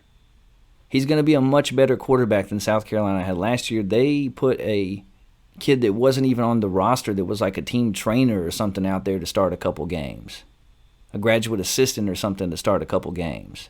He's going to be a better quarterback than they had on their roster last year. But look, even though South Carolina returns their O-line, their whole O-line, it was very, very weak last season.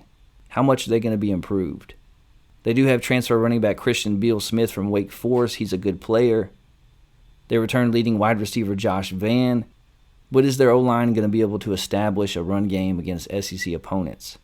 And is Spencer Rattler finally going to live up to the hype? Is he going to be able to elevate a depleted talent pool against tougher competition? Surprisingly, South Carolina did have the best pass defense in the SEC last year, but their run defense was lousy. And I don't expect it to be much better this year. I think South Carolina goes 6-6 on the year and 3-5 in the SEC. Moving on to another team that had a good season last year, better than most people expected, the Tennessee Volunteers. They went 7-6 on the season last year, 4-4 in the SEC.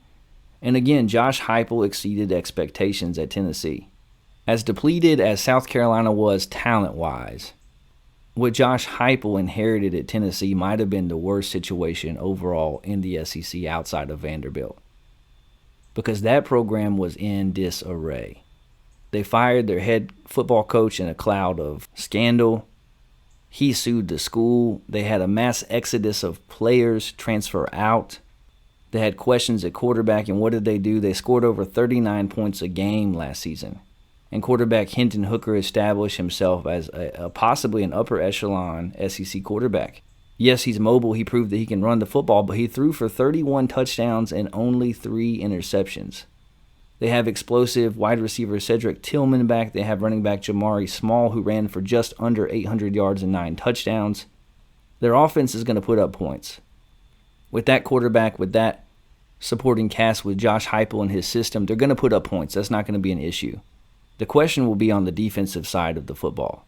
Last year, Tennessee's defense was good at getting into the backfield, but awful on third downs, and they had an abhorrent rush defense. If Tennessee is going to be any better this year, their defense needs to take a big leap forward. And I think that Tennessee will be a better football team that will see marked improvement. I don't think Hendon Hooker will have quite as good a season. I think defenses will know him and make adjustments. I do expect a step forward on defense, but not one that allows them to compete with the top upper echelon of the SEC East. I have Tennessee going 8-4 overall on the year and 4 SEC play.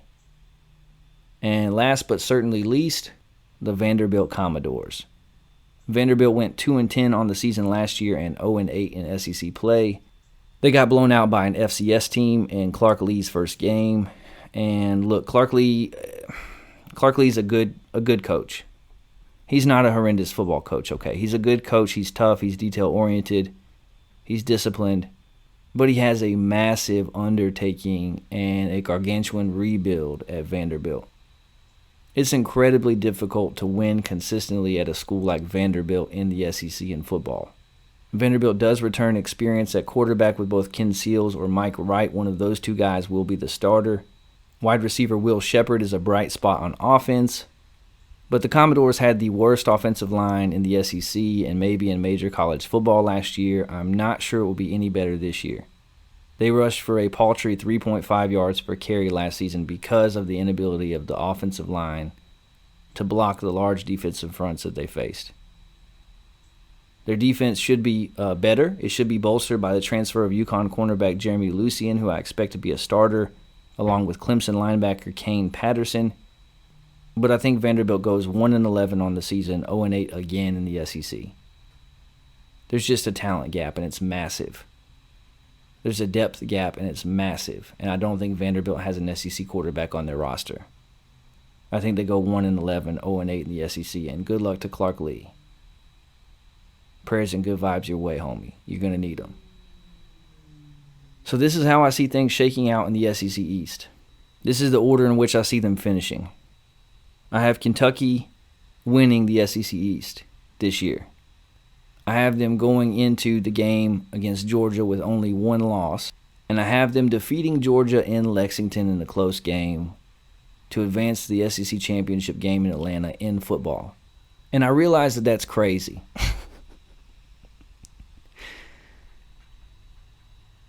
And I realize that going into the season in a couple weeks when we release our preseason top 25 poll, Kentucky will not be a top 5 team in our rankings. I can go ahead and tell you that. Georgia is a much more talented football team. But in looking at the schedule, I'm taking a shot here. And I'm going to be willing to put myself on the line and say something that nobody else will say on the air. Kentucky football wins the SEC East this season. And yes, I am an Auburn and a Kentucky fan, which means that I see Kentucky in the best way possible, and I expect the worst possible of Auburn. That's just how that works. But I'm going to go on a limb. I'm going to say Kentucky beats Georgia, holds a tiebreaker, and wins the SEC East this year. Last year I told you Texas A&M in our SEC West preview would beat Alabama, would win the SEC West. I was half right. Maybe I'll be half right again. I could easily see Kentucky going 8-4 this year. And I can see a possible, however small chance that they end up going 11-1, beating Georgia and winning the SEC East. If it's going to be possible, 2 key games are going to be a road trip to Florida early in the season and then a game in Week 5 against Ole Miss. If Kentucky drops one or both of those games, they're going to lean more towards an 8-4 season. But if they win them both, things start to get interesting in Lexington.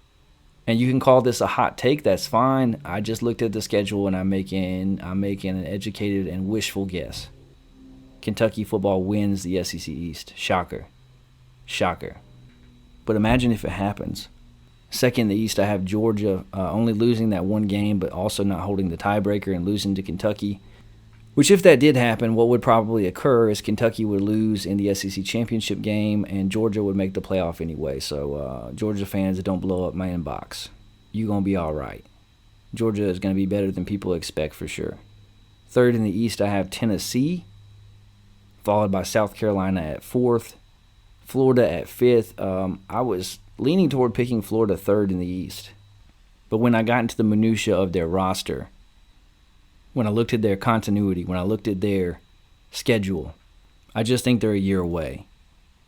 And a lot of it depends on Anthony Richardson's development at quarterback. A lot of it depends on their defense. And frankly, a lot of it depends on their games against Kentucky and Tennessee.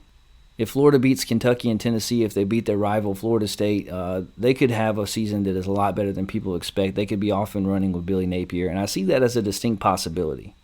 But I just think they're a year away. I have them finishing 5th overall in the SEC East this season. 6th, I have Missouri, and last place in the SEC East with 0 wins, I have the Vanderbilt Commodores. That's how I see things. Kentucky, Georgia, Tennessee, South Carolina, Florida, Missouri, and Vanderbilt. Go ahead and get at me. Blow up my inbox at intheshedwithwes@gmail.com. Find me on Twitter at intheshed4, and let me know how insane and ridiculous and over the top I am.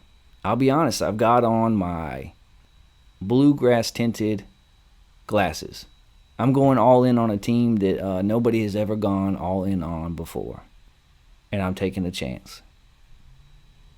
Feel free to tell me how wrong I am. How do you see the SEC East shaking out? I'm sure you see Georgia as the first team. Who do you have second? Is it going to be Kentucky, Tennessee? Is South Carolina going to make a move? Is it Florida? Will Missouri surprise people? Will Vanderbilt even win an SEC game? And if so, who will they defeat and how? Get at us and let us know. I would love to hear from you.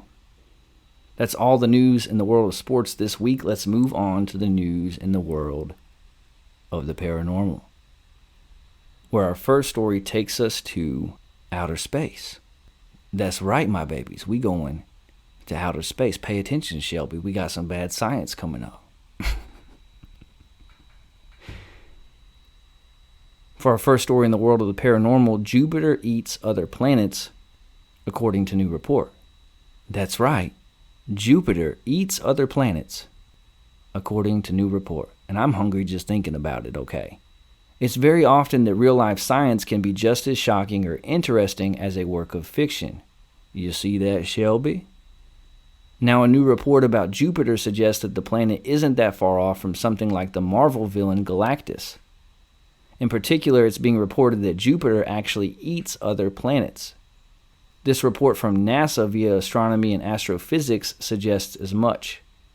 While it isn't the easiest read for those that aren't accustomed to the jargon involved, here is a brief breakdown. At the moment, this is only a theory, but it's long been suggested that Jupiter was made up of other planets. Now, however, the Juno space probe has received a good enough look at the planet's core thanks to some temporarily parted gases, Putin, that the theory makes a lot more sense. Our results imply that Jupiter continued to accrete heavy elements in large amounts while its hydrogen-helium envelope was growing, contrary to predictions based on the pebble isolation mass and its simple incarnation, favoring instead planetesimal-based or more complex hybrid models. Furthermore, the envelope did not mix completely during the planet's subsequent evolution, not even when Jupiter was young and hot. I'm going to be real honest, I'm not that smart a man. I did not understand a bit of that, but apparently it means that Jupiter be eating planets, so I'm going to continue. Our result clearly shows the need for further exploration of non-adiabatic interior models for the giant planets, and it provides a base example for exoplanets. A non-homogeneous envelope implies that the metallicity observed in a lower limit to the planet bulk metallicity. Therefore, metallicities inferred from remote atmospheric observations in exoplanets might not represent the bulk metallicity of the planet. It's certainly an interesting concept, and one that proves how much real life can sometimes mirror what we've written in fiction, and vice versa. While it isn't exactly an entity like Galactus, however, Jupiter is still a fascinating object and one potentially made up of many other planets. So I ain't understand not a word of the scientific part of that article. But I do find it interesting, the idea that Jupiter is made up of other planets and that it's out here just eating, just eating on smaller planets. It's the buffet of the Milky Way galaxy. The golden corral, if you will, of our solar system is Jupiter. And in my very elementary understanding of space, it's a little bit scary because Movim Snup, Mercury, Venus, Earth, Mars, Jupiter. That means the only thing standing between Jupiter eating our planet is the red planet, the one that Elon Musk want to move to. Yeah, I included that in the paranormal news because I thought it was fun. And I didn't read it ahead of time. I didn't know they would have so much scientific jargon. Maybe you understood the metallicity. I do not. All I got from that is Jupiter big, other planets small, Jupiter eats small planet. And that's my caveman breakdown of what's going on in space. And it's a little bit frightening. And it makes me hungry. From space we go to Trigg County, Kentucky. Of course we do. For our next story. Adventurous campers have run in with Bigfoot. In a remote campsite in Trigg County, Kentucky, a man and his wife had a disturbing encounter with a Bigfoot. In June 2017, the couple entered a campground and headed for the most remote campsite, looking for some peace and quiet away from other people. It was midweek, and they were counting on very few people being there. The area was wooded and was not too far from a fish cleaning station and a dumpster area. I like the details in this story so far of exactly where the campsite was. It makes the story much more believable, the added details. I'm already buying in, Shelby. I'm already buying in. The first night they were there, the husband heard something hit his truck hard. Deciding it was most likely a walnut falling, as we often do, he did not investigate. He also dismissed the sounds of sticks falling in the woods, as that is a natural occurrence in the forest. The second night became more interesting. The couple were up a little later than usual, having been on the phone with some friends, as we so often are when we're camping. They were still talking quietly to each other as they got ready for bed. It's not certain how long they had been sleeping when the wife woke her husband, telling him that she heard something moving in the trees. He was sure it was probably a bear, so he listened. At first he heard 5 or 6 owls hooting nonstop and then some coyotes howling. The birds seemed to be awake and were also making noise. Within 30 seconds, everything fell silent. That was when they heard something come crashing down the hill through the trees. They could hear the heavy footsteps and branches breaking. It sounded bipedal, not like a bear, and not like a deer. Now this always cracks me up in Bigfoot stories and on Bigfoot television shows. When they say, "Do you hear that? It sounds bipedal." How? How does something sound bipedal? Because I don't understand. They always talk about, it sounds bipedal. It sounds like something big. You can tell. No, you can't. Have you ever been in the woods and you hear something rushing through the underbrush and you think, oh my gosh, what is that? And it turns out to be a squirrel or a chipmunk that ran up into some bushes or bumped a log or a tree limb that then falls and crashes into. You can't tell, in my estimation, if something sounds bipedal. But I digress. Even when the man coughed, the footsteps did not falter. Realizing that the flashlight had been left in the truck, he left the tent to retrieve it. He swept the tree line with the flashlight but was unable to see anything. He also turned on the headlights of his truck, high beams. No intruder could be seen in the light, but the footsteps stopped. That was when he heard the sound of 2 exhales, like something sighing. Okay, now that would creep me out though. You hear in the woods and you can't see nothing, you remote like that, that would be frightening. And then just as suddenly he could hear whatever it was heading back up the hill, making just as much noise as when it came down, apparently sounding bipedal. When it started to get light, the witness was able to see where branches and sticks were broken, ranging 5 to 6 feet off the ground. At around 80 feet away from where they had pitched their tent, they could see 2 slide tracks in the mud where something had come down to an abrupt halt, sliding sideways in the mud. The prints were made by someone barefoot. That was enough for the couple. They quickly broke camp, throwing everything into the truck. As they passed through the campground on their way out, they could see that there was no other campers. The witness is a skilled outdoorsman, a retired Marine, and has an extensive background and experience in hunting and tracking. The campground is located in the land between the Lakes National Forest, which is known for the many encounter reports of Bigfoot, Dogman, and other cryptid or unusual experiences. So, this couple is pretty sure, in their minds, that they had an encounter with Bigfoot, even though they didn't see a Bigfoot, because they were frightened, and it sounded bipedal, and they heard some breathing. I don't know. I don't know what to make of it. I'm not quite convinced it was a Bigfoot. Granted, the footprints are an interesting development. Because if you saw footprints at the end of this slide at the bottom of the hill in the mud, that would lead you to believe it was not a bear, which the rest could be explained by. It could have been a person. It could have been that those footprints were old and had been there from days prior. But I don't know what to make of it. I'm not wholly convinced that they ran into Bigfoot, but they are. I am convinced that I would have been frightened and that I would have left that campsite also, and I do not blame them at all for that action. That was a good call. I don't know. I would have other questions. I would want to know if other people were camping in the area. They said they didn't see people on their way out, but were there others camping? Were there hunters in the area? Are you allowed to hunt in that national forest? Probably not. Are there bears there? What other wildlife exists? How could this be explained? What do you think? What are the odds that they ran into a Bigfoot? Does the story and the way this presented lead you to believe that it was a bear or something that occurred naturally in that forest? Or do you think that probably or possibly that they came in contact with a Bigfoot? Email the show at intheshedwithwes@gmail.com. Get at us on Twitter at intheshed4. Let us know what you think. I'll be glad to read your responses on air. From the forests of Kentucky, we go to the movie screen for our next story. Everything we know about Winnie the Pooh's horror movie, Blood and Honey. That's right, my babies. there's going to be a Winnie the Pooh horror movie called Winnie the Pooh, Blood and Honey. Are you intrigued? Does this sound like something you are looking forward to? Or is this a catastrophe?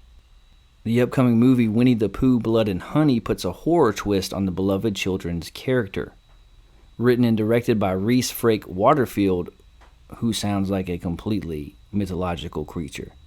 I do not believe that there is a real person running around this world named Reese Frake Waterfield. But I digress.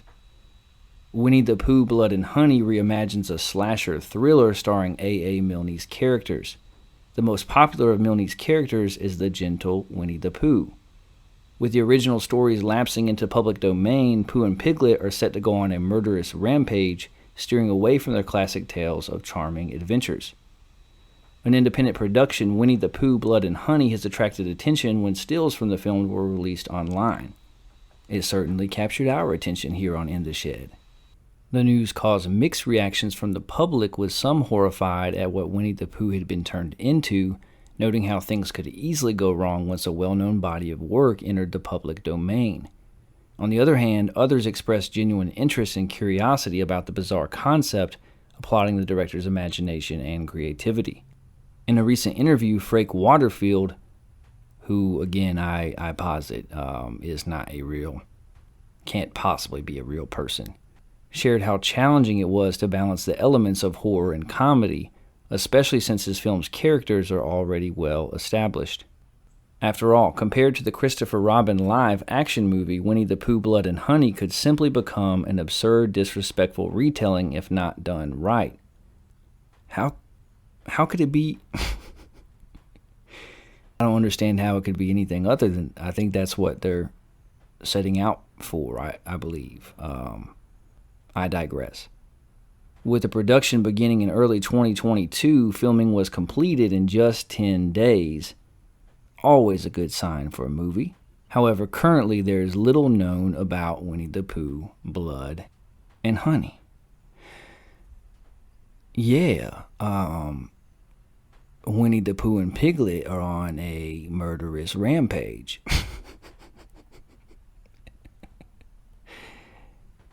2022 is wild. 2022 is out here wildin'. Never in my life did I think that I would live to see the day when Christopher Robin and Tigger and Eeyore out here running away from Winnie the Pooh and Piglet.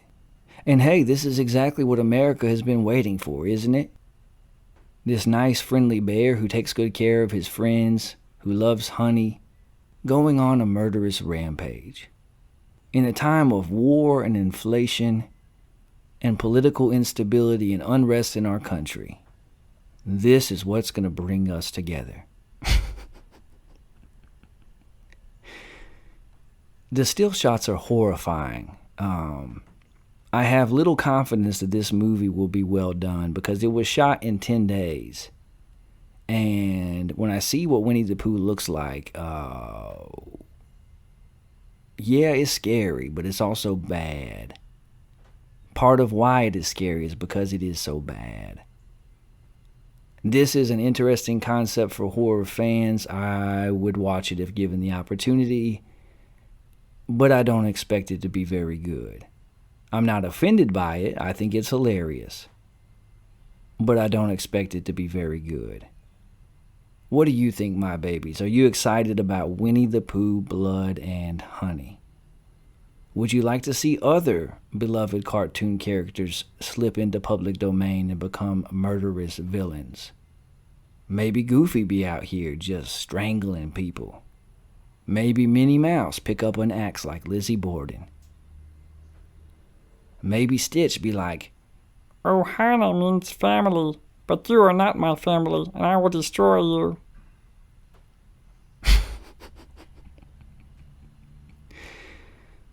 Winnie the Pooh, Blood and Honey. This is a real thing, and 2022 is wild.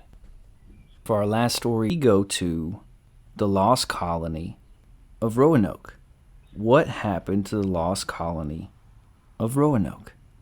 90 men, 17 women, 9 children.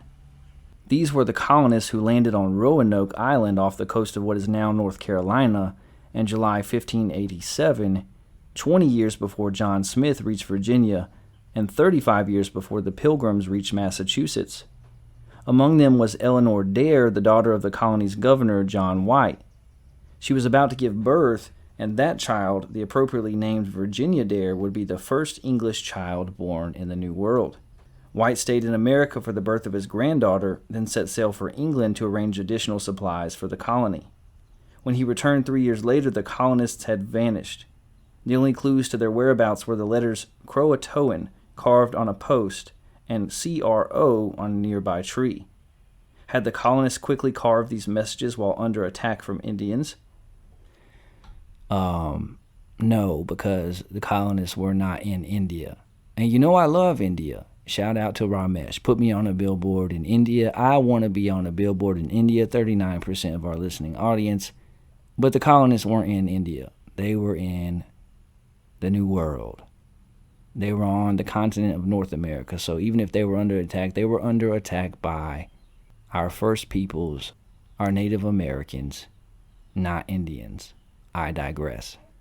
White thought not. He'd instructed them to carve a cross if they were in trouble. Did the colonists mean they'd gone to join the friendly Indians on nearby Croatoan Island? That too perplexed White. He discussed with the colonists the possibility of heading north towards Chesapeake Bay, but Croatoan Island was south of Roanoke Island. Bad weather prevented White from looking further and forced him to return to England, but by no means did that end the search. To the Jamestown settlers later on, the fate of the Roanoke colonists was no mere history exercise. They believed quite reasonably that it might be the key to understanding how they themselves could survive in the New World. And John Smith led a number of expeditions in search of his predecessors. More recently, historians and archaeologists have continued the search. And though no white person ever again saw the lost colonists, those on their trail have turned up some tantalizing clues and proposed some engaging scenarios. The fate of the lost colony is very much bound up with the fate of Sir Walter Raleigh. This was the same Walter Raleigh who, legend has it, spread his best cloak over a puddle before the Queen. Perhaps not. In any case, whatever he did to charm the Queen was worth hundreds of cloaks, for Raleigh became such a favorite that in 1584, Elizabeth granted him an exclusive patent to colonize America. Within a month, he arranged the reconnaissance voyage to North America. It returned later in the year with enthusiastic reports of abundant Carolina resources and friendly Carolina Indians. Raleigh did not delay. In April 1585, he set off 100 colonists and 7 ships. They arrived at Roanoke Island later in the year, built a fort, and appointed Ralph Lane as governor. This then was the first Roanoke colony, and the first British colony in America. It was founded 2 years before the lost colony, and whose fate, in contrast, is well known. It was a remarkably ill-conceived colony. Lane was a soldier, as were most of the colonists. What they had in mind for Roanoke was a base for attacking Spanish ships en route to South America. Their plan was to get rich on Spanish treasure. Building houses and toiling in the American soil was not for them. They quickly came to depend on friendly Indians for food, and they almost as quickly alienated the Indians. Lane's idea of diplomacy was to kidnap the favorite son of the powerful chief Minatonin and hold him hostage until the chief gave Lane information about other tribes' defenses. By the spring of 1586, the colonists were out of supplies and allies and were in desperate straits. Fortunately, help appeared on the horizon in the form of a fleet of ships commanded by Sir Francis Drake. But Drake was as much a privateer as the Roanoke colonists. He had come in order to use the colony as a base for his attacks on the Spanish. He could offer the colonists guns, but no butter. And when a storm sunk 4 of his ships, he could barely offer them passage home. In fact, to make room for the Roanoke colonists, Drake had to leave behind some African slaves and Indians he had liberated from the Spanish. These slaves and Indians were never heard from again. They were as lost as the more celebrated lost colonists of John White. A few weeks after Drake and Lane and the rest of the colony set sail for England, a relief party sent by Raleigh arrived. On the way, they'd been delayed by an irresistible urge to attack some Spanish ships. When they found the colony deserted, they turned around, leaving behind a holding party of 15 men. None of them were ever heard from again either. Now we get to the real lost colony. a colony which ironically was much better prepared to survive in the New World than Lane and company. However greedy a privateer Raleigh was, he was a man who could understand what had gone wrong and act to correct it. For his next colony, instead of the authoritarian Ralph Lane, he chose a governor and artist, John White. White was a superb artist. His drawings of Indian life are still among the best sources for anthropologists and historians today. Instead of soldiers, Raleigh chose colonists whose interest was in building a colony, and he granted them land as incentive to work and stay. Women and children came along with more planning to follow. And instead of the sandy soil of Roanoke, this new group was to settle in the Chesapeake Bay, not far from where Jamestown would eventually take root. In short, the colony Raleigh sent to America in 1587 was, much more even than Jamestown, the prototype for later successful colonies. So what went wrong? To begin with, the ships somehow ended up at Roanoke again instead of on the Chesapeake. Then the ship's pilot, a Portuguese named Simon Fernandez, announced it was too late in the year to take the colonists any further. According to White's letters, one of the primary sources for exploring the mystery of the lost colony, greed was the motive for Fernandez. Like so many associated with the Roanoke ventures, he was a privateer. He dumped the colonists at Roanoke so he could run off and attack some Spanish ships. More generous interpreters have argued that Fernandez might have been trying to do the colonists a favor. The pilot had had some previous experience in Chesapeake Bay while in Spanish service, and he may have told the colonists quite accurately how warlike the Indians in that area were and how they had wiped out a Jesuit mission there in 1570. Whatever reasons Fernandez had for staying at Roanoke, White acquiesced. Perhaps he felt Fernandez had the upper hand, and there was nothing he could do about it. Perhaps, though he would admit it, he was happy to be back on familiar ground, despite the inadequacy of the site and the bad relations Lane had generated with the Indians. Perhaps, and this is the most likely explanation, White was an admirable artist, but an ineffectual leader. In any case, Fernandez stuck around for a month, departing in August 1587 and taking White with him. Here's another mystery. Why would the colony's governor leave the colony, not to mention his newborn granddaughter?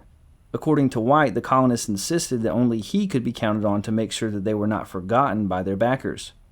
More likely, they were fed up with his facilitating leadership and decided that he'd be more used to them back in England. Again, though, White let them down. It was not until 3 years later that he returned, and by then, as we've seen, it was too late. For this, however, it's not really fair to blame White. He worked tirelessly on behalf of the colonists, but his timing couldn't have been worse. For one thing, Raleigh's interest was waning. He'd put a lot of money into the venture, and he didn't feel he could keep doing so, especially since the Earl of Essex had replaced him as the Queen's favorite. More ominously, the Spanish had grown tired of British privateering and had decided to cut it off at its base. With the Spanish Armada on its way, Elizabeth was taking no chances. In April 1588, she ordered all ships capable of war service, including those that White was putting together to go back to Roanoke, to stay put. Even after the Armada was defeated, Elizabeth feared a new attack and was reluctant to let ships go. And so it was not until 1590 that White finally returned to find, or rather not find, his colony. What happened to the colonists? White himself was sanguine. He knew that they had planned to move eventually anyway. He found no cross anywhere, and he clearly remembered instructing them that if they should happen to be distressed in any of those places, that they should carve over the letters or name a cross. White couldn't explain why they would have changed plans and gone south instead of north, nor did he explain how they were supposed to carve a cross at Roanoke if they ran into problems elsewhere. Still, everything seemed pretty much in order at the fort, and there definitely was no cross there. White was relieved. Meanwhile, back in England, Raleigh's position was deteriorating. He'd secretly married, and when Elizabeth found out, she did not take it well, imprisoning both groom and bride in the Tower of London. When he was finally released, he found himself exiled from the court. In 1595, Raleigh finally went back to America, but now it was the South American coasts that attracted him. Roanoke seemed far away and unimportant. Some historians have argued that Raleigh intentionally abandoned the search to protect his patent, which required him to have a settlement. As long as he could claim the colonists were alive somewhere in the area, his patent was safe. Further searches might risk proving that they were all dead. In 1602, Raleigh did send a party to search further, but it turned up nothing new. It was not until after Jamestown was settled in 1607, therefore, that the search continued in earnest. That same year, George Percy of Jamestown described seeing an Indian with a head of hair of a perfect yellow and a reasonable white skin, which is a miracle amongst all savages. And John Smith, in his writings, told of meeting an Indian chief who told him of certain men clothed at a place called Okinahonen, clothed like me. William Strachey's 1612 History of the Travel into Virginia describes how Indians told him of houses built with stone walls and one story above another, so taught by the English. Strachey also told of the slaughter of the lost colonists by Powhatan, the father of Pocahontas. Strachey's story went as follows. The colonists did head north as White planned, eventually finding their way to Chesapeake Bay. There they lived in peace for about 20 years with the Chesapeake Indians. Then, just about the same time that Jamestown colonists were arriving, Powhatan went to war with the Chesapeakes, slaughtering both Indians and the settlers. This was the story the Jamestown settlers settled on. It explained both the persistent rumors of lost colonists in the area and the failure to actually find them. Other solutions to the mystery have been proposed in the centuries since. Some suggested the lost colonists were lost at sea trying to get back to England, but that's unlikely. They didn't have a large enough boat to cross the Atlantic. Others have suggested that they were killed by Spaniards, also unlikely, since Spanish documents show that they were still looking for the English colony as late as 1600. Still others claim today's Croatoan Indians are the direct descendants of the lost colonists, pointing to some linguistic similarities between the Indians' language and English. But these can be more easily explained by hundreds of years of contacts with European immigrants. So Strachey's story, which the Jamestown settlers believe, may very well be the truth. One modern historian, David Beers Quinn, has added a new twist. Most of the colonists, he believes, moved north, thus accounting for the rumors and reports that reached Jamestown. At least a few stayed behind for a while longer, however, perhaps to wait for White or to hold the fort. And those were the colonists who ultimately headed south to Croatoan, thus accounting for the signs on the tree. Archaeologists continue to search for clues, and they may someday be able to tell us more about what happened to Raleigh's lost colonists or Drake's lost freedmen.